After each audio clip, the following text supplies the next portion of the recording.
O tema da nossa reflexão bíblica de hoje está no livro de Êxodo, capítulo 20, no versículo 16, que nos diz assim: Não dirás falso testemunho contra o teu próximo.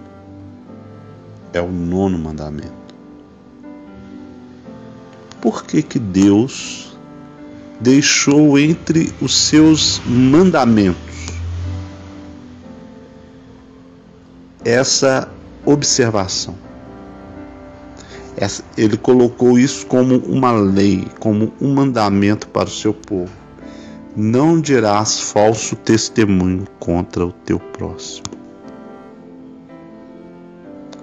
Porque o falso testemunho, em primeiro lugar, ele é caracterizado como uma mentira. E a partir do momento em que nós mentimos, que nós dizemos falsos testemunhos, nós automaticamente nos tornamos filhos do diabo. Você pode concretizar isso lendo no livro de João, capítulo 8, versículo 44. O que o Senhor Jesus nos diz a respeito daqueles que vivem na prática da mentira. E o falso testemunho é uma mentira. E Deus, ele não se associa com mentirosos. A partir do momento em que não temos problema em levantar um falso testemunho contra alguém, significa que o nosso coração está muito distante de Deus.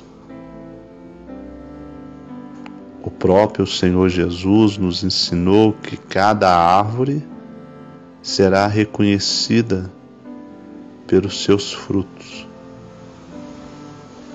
Se você é uma pessoa que ama a verdade, que procura a verdade, você será reconhecido como um servo de Deus, um filho de Deus. Um servo do Senhor Jesus. Ele disse: Eu sou o caminho, a verdade e a vida. Ninguém vem ao Pai senão por mim. Mas se você é uma pessoa que não tem problema em mentir, em levantar falsos testemunhos, isso não te incomoda. Isso para você não tem problema nenhum. Então você é uma pessoa muito próxima de Satanás. Porque o próprio Senhor Jesus nos diz que ele é o pai da mentira. E o falso testemunho é uma das piores mentiras que alguém pode dizer. Porque através do falsos testemunhos, ao longo dos séculos, muitas pessoas inocentes perderam suas vidas, foram prejudicadas, foram presas injustamente, foram mortas injustamente. O falso testemunho, ele trabalha sempre a favor de Satanás. O falso testemunho, ele trabalha sempre a favor da destruição. O que Satanás disse a Eva lá no Éden? Um falso testemunho: certamente não morrereis.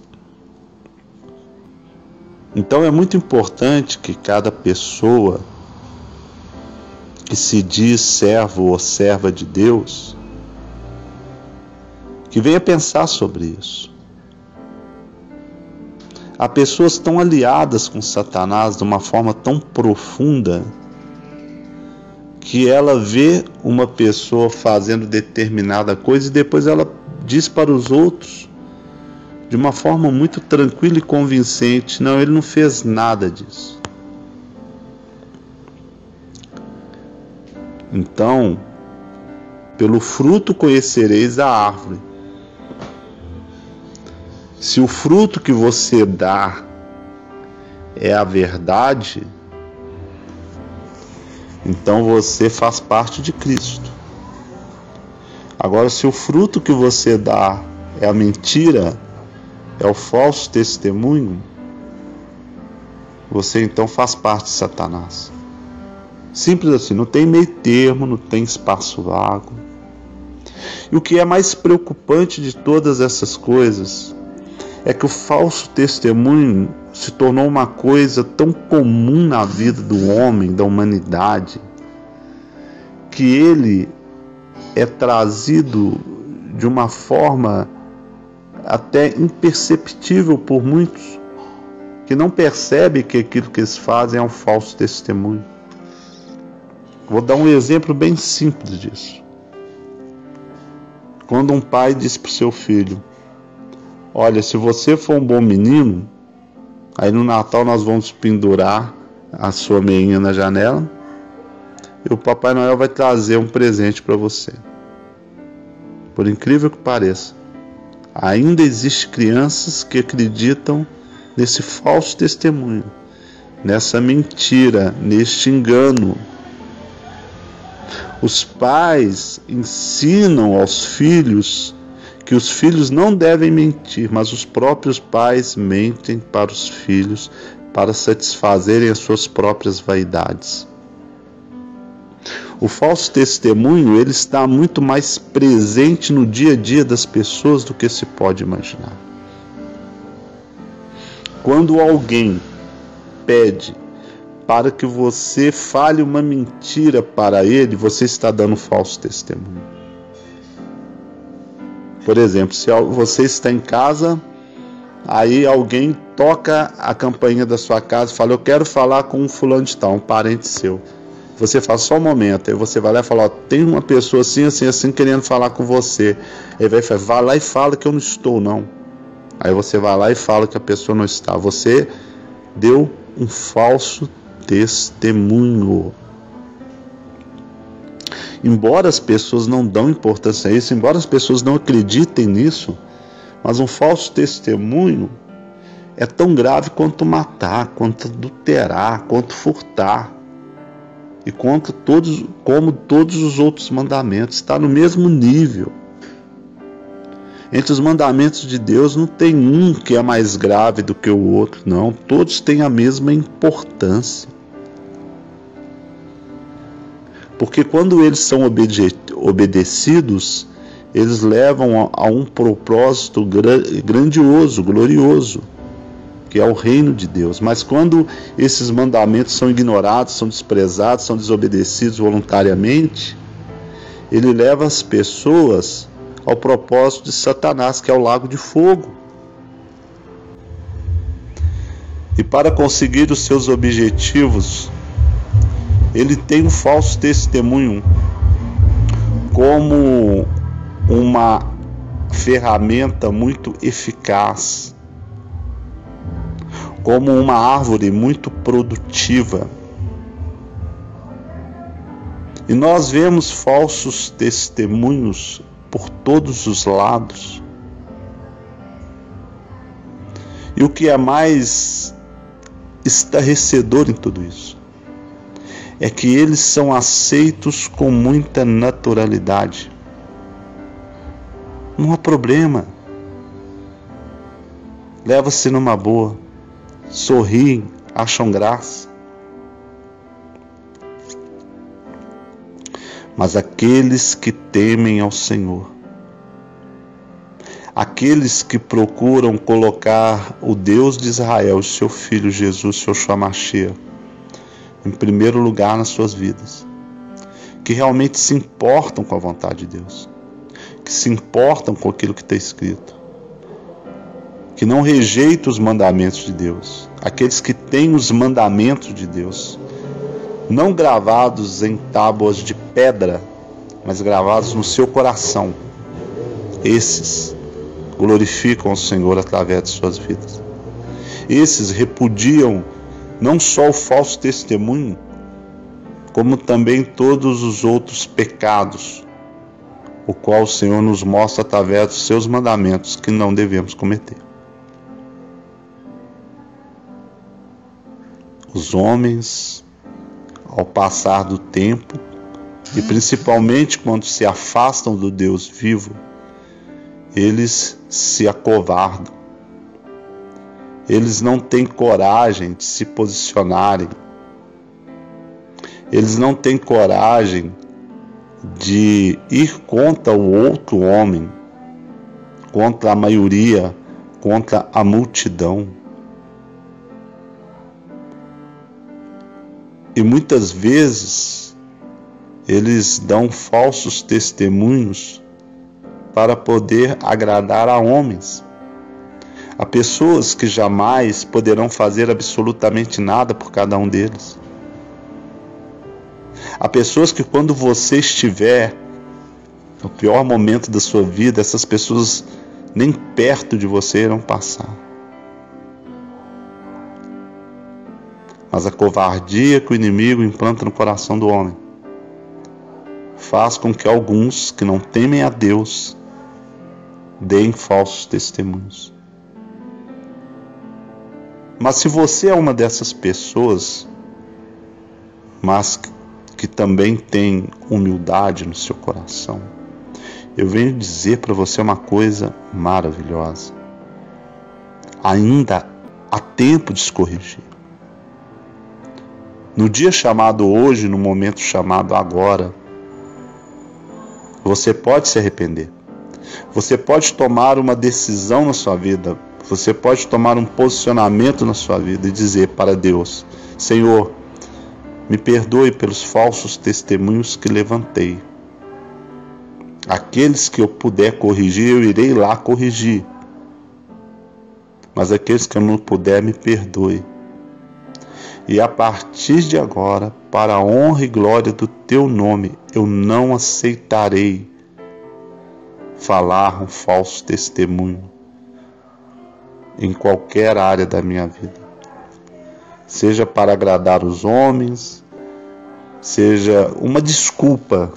Toda desculpa é um falso testemunho, né? Ah, por que você não fez isso assim? Ah, por causa disso. Adão, por que tu comeste do fruto que eu falei que tu não deverias comer? Mas a mulher que tu me deste, ela me deu do fruto e comeu, e eu comi. Adão estava ali dando um falso testemunho? Não. O testemunho dele foi verdadeiro.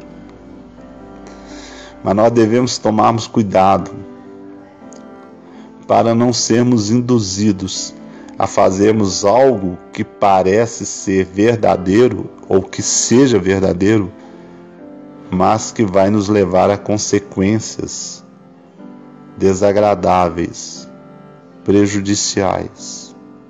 Quando Adão ele delega a Eva, né, a culpa dele ter comido do fruto, eu pergunto para você, a culpa realmente era de Eva por ele ter comido? Não, a culpa era dele. Ele poderia ter dito não, ele poderia ter rejeitado, ele poderia ter feito como José fez com a mulher de Potifar, podia ter saído de lá e procurado o pai. Pai, uma coisa terrível aconteceu. A mulher que tu me deste, ela comeu do fruto. O que eu faço agora, pai? Se for possível, por favor, a perdoe. Não traria nenhuma consequência sobre a humanidade, porque o pecado entrou no mundo por intermédio de um homem. O homem é o cabeça, ele é a autoridade, não a mulher. O pecado não entrou no mundo por intermédio da mulher. Ele entrou no mundo por intermédio de um homem. E foi um homem que morreu na cruz e ressuscitou ao terceiro dia, que tirou o pecado do mundo para aqueles que nele creem. O que é tirar o pecado do mundo? É a partir do momento em que a pessoa aceita o Senhor como seu Senhor e Salvador e transforma a sua vida pela mensagem do Evangelho. O pecado está tirado do mundo daquela pessoa, da vida daquela pessoa. Ela já não é mais escrava do pecado, mas ela passa a ser um filho ou uma filha de Deus, um servo ou uma serva de Deus. Porém, os servos de Deus, eles não dão falsos testemunhos. eles aguentam o tranco, eles assumem as consequências, eles vão até o fim, mas em hipótese nenhuma eles dão falso testemunho. E se porventura, por alguma imperfeição humana, ele der um falso testemunho, ele imediatamente vai ali se corrigir, porque o Espírito Santo vai acusá-lo. O Espírito Santo vai mostrar para ele que aquilo é um falso testemunho, que não é agradável ao Senhor. Então, se esse servo, se essa serva tem um temor do Senhor no coração, ela imediatamente vai voltar atrás e vai falar: não, eu por covardia, eu menti, eu pequei, eu não assumi, mas eu não direi um falso testemunho. Então, meus queridos, eu gostaria de deixar para cada um de vocês essa reflexão sobre o 9º mandamento da lei de Deus. Não dirás falso testemunho. Que este estudo possa te ajudar a se preparar para a volta do grande e poderoso Rei dos Reis e Senhor dos Senhores. E que possamos todos nós termos o nosso nome escrito no livro da vida e nos esforçarmos dia a dia para sermos fiéis ao Senhor Jesus, para podermos agradarmos o nosso Deus através da nossa vida, da nossa obediência e do esforço em fazer a sua vontade. Que Deus abençoe vocês e dê um dia maravilhoso, em nome do Senhor Jesus, Yeshua Mashiach. Amém.